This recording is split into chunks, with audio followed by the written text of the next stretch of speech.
tous, bienvenue dans ce nouveau numéro du Samedi Politique. Au programme, débat autour de la souveraineté.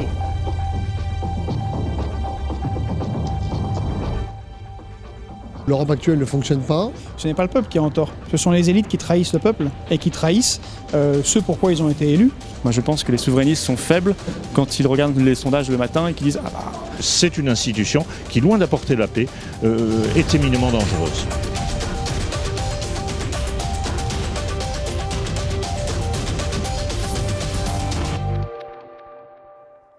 À peine plus d'un mois des élections européennes, la question de la souveraineté est de plus en plus interrogée. De l'extrême gauche à la droite patriote, en passant par les partis qui refusent le clivage gauche-droite, la place de la France et son indépendance dans ses décisions est de plus en plus discutée. Nous sommes allés à la rencontre de plusieurs personnalités politiques, de George Kuzmanovic, ancien conseiller de Jean-Luc Mélenchon, à Florian Philippot, le président des Patriotes, en passant par le républicain Julien Aubert et bien d'autres. Tous ont le mérite de reconnaître les failles de l'Union européenne actuelle. Certains plaident pour une sortie pure et simple, d'autres pour la reconstruire sur d'autres bases. Retour en images sur une conférence organisée par l'UNC, l'Union nationale citoyenne. On se déclare tous souverainistes, mais je ne pense pas qu'on soit totalement d'accord sur la manière dont on voit la souveraineté et surtout dont on compte la récupérer concrètement. Parce que pour nous, la souveraineté est d'abord n'est pas une finalité, c'est un moyen pour réaliser la République sociale. Donc l'intérêt, donner la primeur à l'intérêt du peuple. Je ne sais pas je ne suis pas sûr que ce soit exactement ce que défendent tous les autres souverainistes. Et puis je vous disais, c'est le problème de la méthode, c'est comment on le devient. Pour le moment, on redevient souverain, comment on reconquiert la souveraineté nationale. Or pour le moment, c'est souvent des vœux pieux, voire les souverainistes changent d'avis. Je pense spécifiquement au Front National, qui, si j'ai bien compris, a refait un changement à 180 degrés récemment et ne se considère plus comme visant à la souveraineté nationale, puisque dans son programme officiel pour les européennes, défend et l'Union européenne et l'euro. Si Union européenne et euro, si on n'en sort pas, on n'a aucune souveraineté. Voilà, ça c'est le premier point. Et puis, je pense que le peuple est en avance, en fait, sur les partis politiques, que ce soit ceux de gouvernement ou ceux qui se déclarent souverainistes. Et ça a été manifesté par les Gilets jaunes dans la rue. Ce sont les Gilets jaunes et leurs revendications, soutenues largement par le peuple de France, qui sont pour la souveraineté. Ça se sent, parce que toutes les revendications nécessitent un retour à la souveraineté. Et donc je pense qu'on aurait on devrait plutôt, alors bien sûr, discuter entre nous, mais aussi nous rapprocher des Gilets jaunes, comme certains l'ont fait, comme nous l'avons fait en allant sur les ronds-points ou en participant aux différents actes, pour suivre le peuple, parce que c'est lui qui est en avant. Florian Philippot, on est réunis ce soir à une conférence pour évoquer la place de la France au sein de l'Union européenne. Évidemment, viendra la question de la souveraineté. On voit qu'il y a différents bords politiques aujourd'hui qui sont réunis. Comment trouver une entente sur le terrain de la souveraineté ? D'abord, il faut être ouvert, et ça suppose que dans sa tête, on ne raisonne pas avec un peu des lunettes des années 70 où il y aurait la gauche et que la gauche et vive la gauche, ou la droite et que la droite et vive la droite. Il faut être extrêmement ouvert. On peut avoir des traditions politiques différentes, pas être d'accord sur tout, ce qui sera probablement le cas ce soir, mais c'est pas grave au bout d'un moment. Il faut quand même qu'on se parle, au moins qu'on se parle. Et ce qui est le cas ce soir, et ça c'est une très belle initiative de l'UNC qu'il faut absolument saluer. Deuxièmement, je pense qu'il faut être solide sur le fond. Et là, c'est peut-être plus difficile, c'est-à-dire qu'il faut être au clair, et notamment sur la question de la souveraineté qui permet tout le reste. Une politique économique, une politique sociale, une politique migratoire, une politique culturelle, une politique diplomatique. Il faut être au clair sur la souveraineté, et on est au clair si on dit qu'on ne peut rien faire quand on est dans l'Union européenne.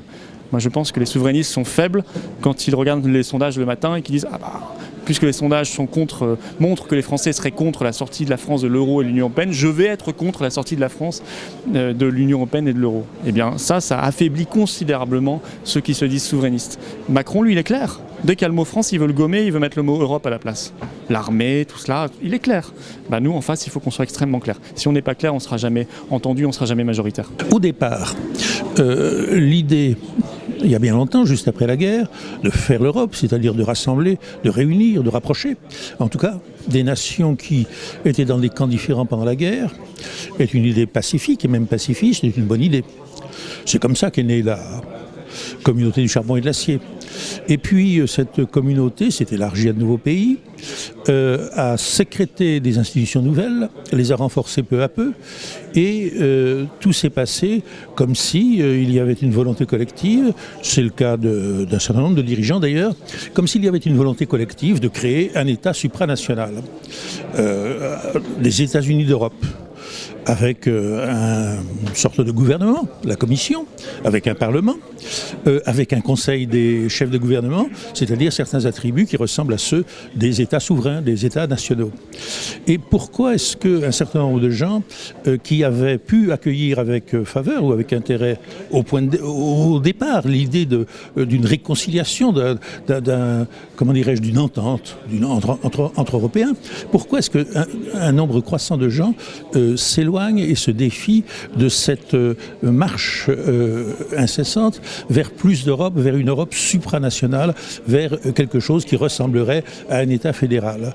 C'est parce que les impulsions qui ont été données à l'Europe, à la marche de l'Europe vers l'Union, sont des impulsions qui sont toutes venues d'en haut. Aucune n'est jamais venue d'en bas. C'est-à-dire que, contrairement, si vous voulez, à tout bon sens, et tout simplement à tout bon sens et à toutes les expériences qu'enseigne l'histoire, l'Union européenne telle qu'elle existe aujourd'hui est une création gouvernementale qui n'a jamais été soumise de façon claire, nette et franche à l'approbation des peuples. Cela s'est fait sans les peuples et en dehors des peuples. On ne leur a jamais demandé quels attributs de la souveraineté ils étaient prêts à abandonner, quel rapprochement ils voulaient opérer, s'ils étaient d'accord pour se soumettre à l'autorité d'une commission qui n'est pas élue, s'ils étaient d'accord pour donner au Parlement européen les mêmes attributs qu'un Parlement national, c'est-à-dire la possibilité de faire des lois et de renverser ou de soutenir un gouvernement.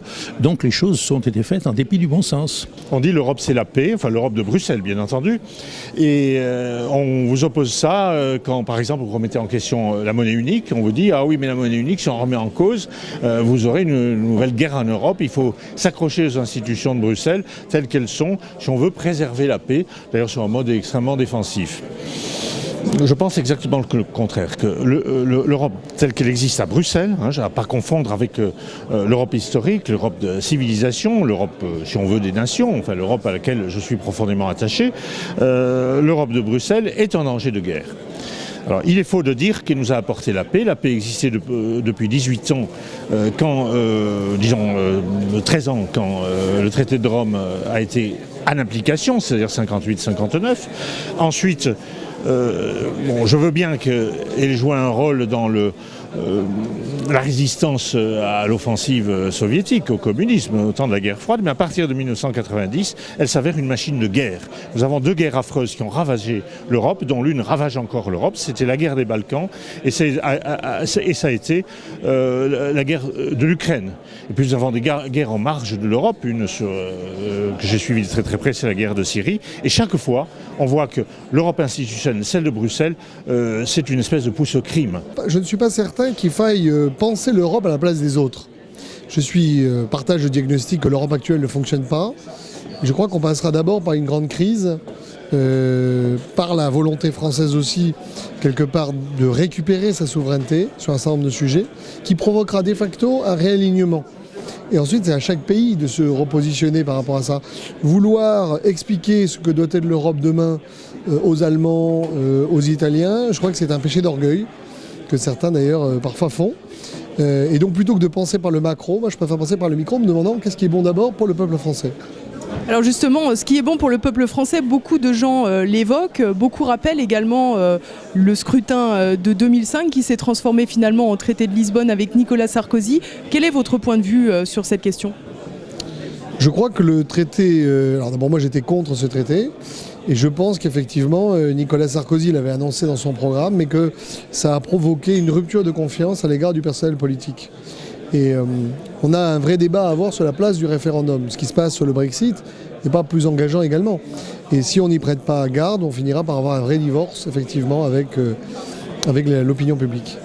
Aucun économiste sérieux ne considère que l'euro ait été une bonne chose pour les peuples d'Europe. Je ne pense pas seulement au peuple français, mais tous les peuples d'Europe. Et c'est pour ça que tous les référendums portant sur l'Union européenne, les peuples d'Europe ont voté contre d'une manière ou d'une autre. Donc oui, l'euro est un moyen pour les différentes oligarchies d'Europe d'assurer leur enrichissement. C'est un outil des banques, c'est un outil de la Commission européenne pour mettre en place des politiques néolibérales. Donc oui, la souveraineté populaire ne pourra être reconquise qu'en abandonnant l'euro. Maintenant, il faut voir de quelle manière, puisque une des forces de l'Union européenne, c'est d'avoir réussi à intriquer non seulement les économies, mais les industries, et qu'on ne peut pas sortir juste en claquant des doigts ou en déclarant Frexit. On voit bien comment ça se passe en Grande-Bretagne, alors qu'eux-mêmes avaient conservé leur indépendance monétaire. Alors on a bien compris, vous faites le lien entre la souveraineté populaire et la souveraineté de la France. Finalement, pour ce faire, vous plaidez pour une sortie de l'Union européenne, une sortie de la zone euro. Pour autant, on voit que finalement, d'un point de vue électoral, ça ne semble pas prendre. Comment expliquer cela et comment y remédier de votre point de vue ? Mais ça prendra puisqu'il y a 40% des Français aujourd'hui qui sont pour la sortie de la France de l'Union européenne. On n'a jamais atteint ce niveau-là. Il faut juste que les Français entendent ce qu'on dit. Nous, pour le coup, on est extrêmement jeunes, on est le plus jeune mouvement politique de France, à 1 an et demi d'existence, les Patriotes. Mais si on est clair, si on dit la sortie de la France de l'Union européenne, c'est pas un mantra, c'est pas un slogan, ça permet l'augmentation de votre pouvoir d'achat, ça permet vos services publics, ça permet de baisser très fortement l'immigration, je vous assure qu'on sera entendu. Mais à condition d'être clair, nous on l'est, on aimerait que d'autres voix le soient tout autant. Comment aujourd'hui recouvrir cette souveraineté, puisque précisément, selon vos explications, on ne dispose plus de cette souveraineté. Comment, une fois dépourvu de ces outils, peut-on la reconquérir ? C'est ça la politique. La politique, c'est un rapport de force. C'est accepter que la reconquête de cette souveraineté ne se fera pas sans un affrontement avec les oligarchies et que présenter les choses autrement serait un mensonge que l'on ferait au peuple. Et c'est ce que malheureusement ont fait parfois certains souverainistes en annonçant les sorties de l'euro ou de l'Union européenne, de cette Union européenne-là, parfaitement irréaliste. Donc il faut le construire, et ça se construit avec des spécialistes. Ça se construit avec ceux qui travaillent à la Banque de France, ça se construit avec les douaniers, ça se construit avec ceux qui s'occupent de la distribution de l'énergie en France, en Europe. De ceux qui connaissent le fonctionnement des industries françaises. Parce que la reconquête de la souveraineté se fera par la volonté populaire, mais aussi par des experts qui permettront de la faire. Et puis l'idée, c'est pas d'être tout seul et renfermé dans les frontières nationales, c'est de trouver des alliances avec ceux qui défendent les intérêts de leur peuple dans les autres pays européens et qui, eux, voudraient rompre avec cette Union européenne, mais ne sont pas pour rompre tous les accords avec leurs voisins, les accords bilatéraux et la coopération commerciale, économique qui bien évidemment doit se maintenir. Alors c'est très intéressant parce que vous parlez à plusieurs reprises de souveraineté populaire. Malheureusement, on sait que le peuple est manipulable, plus encore aujourd'hui quand on connaît les grands patrons de presse et ceux qui possèdent les grands médias. On a vu que pour le RIC notamment, la question de la presse, des médias était sujette à débat. Comment aujourd'hui bousculer les mentalités pour aller vers cette volonté de souverainisme quand on sait qu'il y a d'énormes tensions dans les médias pour parfois cacher cette perte de souveraineté et la détention des outils qui permettraient de la recouvrir. Mais encore une fois, le peuple est en avance et le peuple a 14 ans d'avance. En 2005, alors que l'ensemble des médias, l'ensemble des élites ou dites élites politiques appelaient à voter oui, en promettant que si on votait non au référendum sur le traité constitutionnel européen, on aurait plus de grenouilles et les vents allaient détruire la France, eh bien le peuple s'est fortement mobilisé. La participation était colossale dans des zones, dans des régions de France que moi je connais, comme le Pas-de-Calais, la région de Maubeuge, de Gemont, de l'Avenois. Ce sont des participations très très fortes de l'ordre de 85% et avec des votes massifs, en particulier populaires, contre le TCE. Alors que tout le monde disait de voter le contraire, et le peuple s'est approprié ce texte qui était extrêmement compliqué à lire, à dessein, mais il l'a décortiqué, il a fait de nombreuses réunions, ils ont parfaitement compris ce qu'on leur vendait, ils ont voté non. Donc le peuple sait reconquérir lui-même sa souveraineté. Et il y a eu le traité de Lisbonne. Et il y a eu le traité de Lisbonne. Et ce n'est pas le peuple qui est en tort, ce sont les élites qui trahissent le peuple et qui trahissent ce pourquoi ils ont été élus. Et c'est donc ces élites-là, les partis de droite et de gauche de gouvernement, se sont réunis donc à Versailles en session parlementaire pour valider ce traité de Lisbonne, qui est une copie quasiment conforme du traité constitutionnel européen. Donc encore une fois, le peuple est déjà souverain et je crois qu'il s'est rendu compte à nouveau de sa force dans ce moment historique qui a été la mobilisation des Gilets jaunes.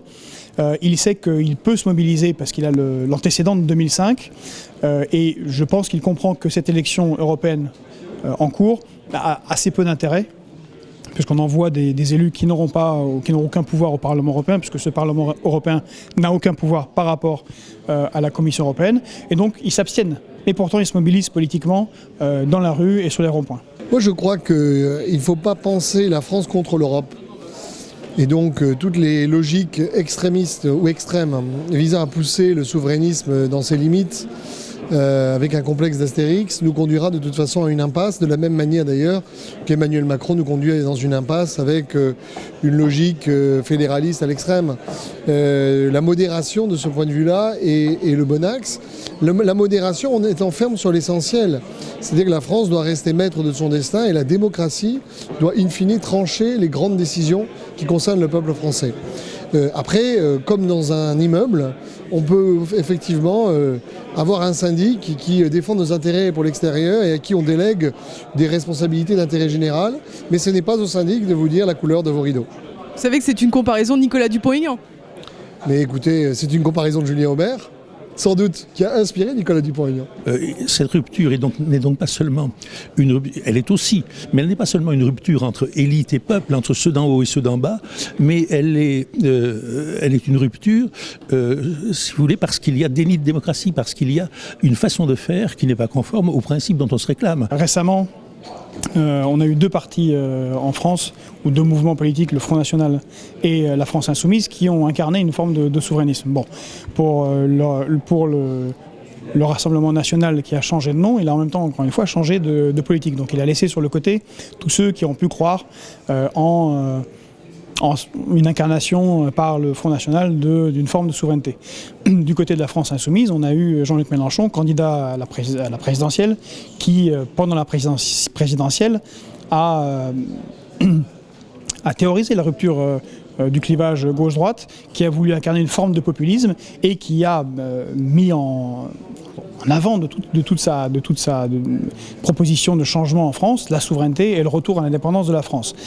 On voit après les élections que là aussi il y a eu un revirement et c'est pas très clair maintenant comment, avec la tête de liste de la France Insoumise aux européennes, il veut dénoncer les traités européens mais qui ne veut pas en sortir. Enfin bon, on revient à des vieilles pratiques de gauche. Donc là aussi on a un retour en arrière. Donc on verra ce que feront ces autres partis. Et puis il y a aussi le problème de quand on propose le Frexit. On est quand même en France dans un contexte, comme dans tous les pays européens, où depuis 30 ans le peuple subit une pression médiatique très forte. Si on quitte l'Union européenne, si on quitte l'euro, ça serait une catastrophe. Par ailleurs, on voit bien la pression qui est mise avec le Brexit. Et on comprend bien que la façon dont est proposé le Frexit pour le moment, c'est-à-dire quelque chose qui serait assez simple, automatique, judiciarisé, article 48 à article 50, n'est pas aussi simple, ne fonctionne pas aussi simplement et qu'il va falloir travailler très très sérieusement le retour à la souveraineté nationale et que tant que ce travail ne sera pas fait par les mouvements ou les partis politiques souverainistes, le peuple ne les croira pas. Et alors, juste une dernière précision, comment expliquez-vous ce revirement? Vous avez été très proche de Jean-Luc Mélenchon, vous l'avez conseillé. Comment expliquez-vous donc ce revirement de la France Insoumise? Est-ce que c'est tout simplement une forme d'électoralisme ou au contraire un changement de logiciel? C'est très compliqué. La France Insoumise est un mouvement politique qui regroupe des forces très différentes, qui ont une histoire politique différente, qui ont y compris parfois des objectifs différents, et c'est des questions, beaucoup de rapports de force internes.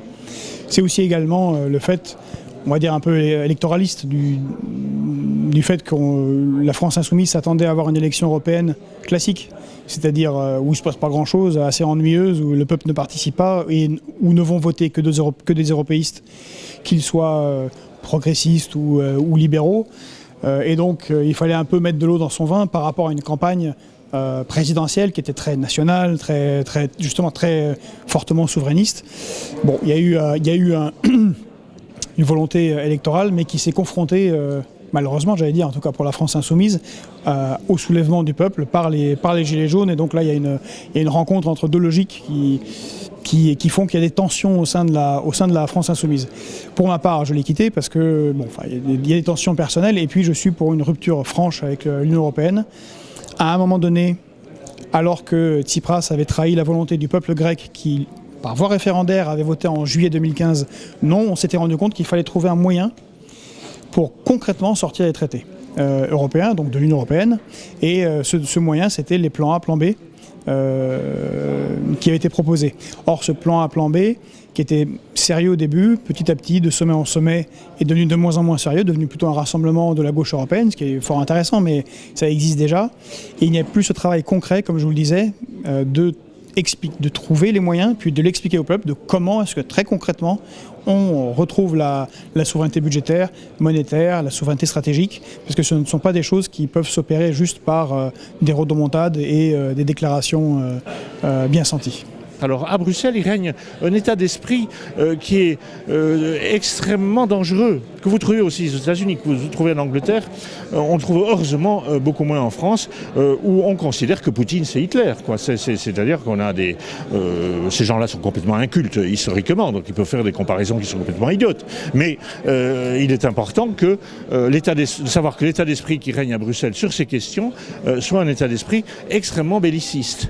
Alors pourquoi l'Europe est une machine de guerre? Je dirais parce qu'elle est idéologique. Et la véritable raison des guerres, des grandes guerres qui ont eu lieu au XXe siècle et d'autres, et surtout depuis 1939, ce sont les idéologies.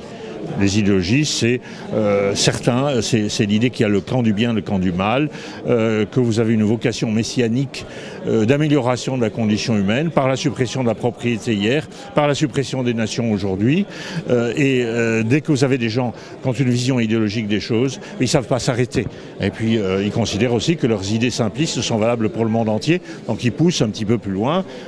Tout ce qui est bon pour l'Europe occidentale, ils croient que c'est bon, parce que les peuples n'acceptent pas. On le voit en Italie, on le voit en France avec le mouvement des Gilets jaunes. La résistance extraordinaire à l'idéologie qui est comparable à la résistance qui se trouvait dans les derniers temps de l'Union soviétique à l'égard de l'idéologie communiste. Donc eux jugent que c'est bon et que ça peut être étendu à la Turquie, à l'Ukraine. Bon, ils n'osent pas vouloir l'étendre à la Russie, mais la Russie, ça les embête beaucoup quand même, parce que c'est la preuve qu'il n'y a pas un sens de l'histoire univoque. Parce que qu'il n'y a pas toujours plus de liberté économique, encore que la Russie soit devenue un pays libéral sur ce plan-là, qu'il n'y a pas que le monde n'est pas de plus en plus libertaire, et donc vous avez une véritable machine de guerre à Bruxelles. Et ça, il faut que les Français s'en rendent compte, parce que c'est une institution qui, loin d'apporter la paix, est éminemment dangereuse.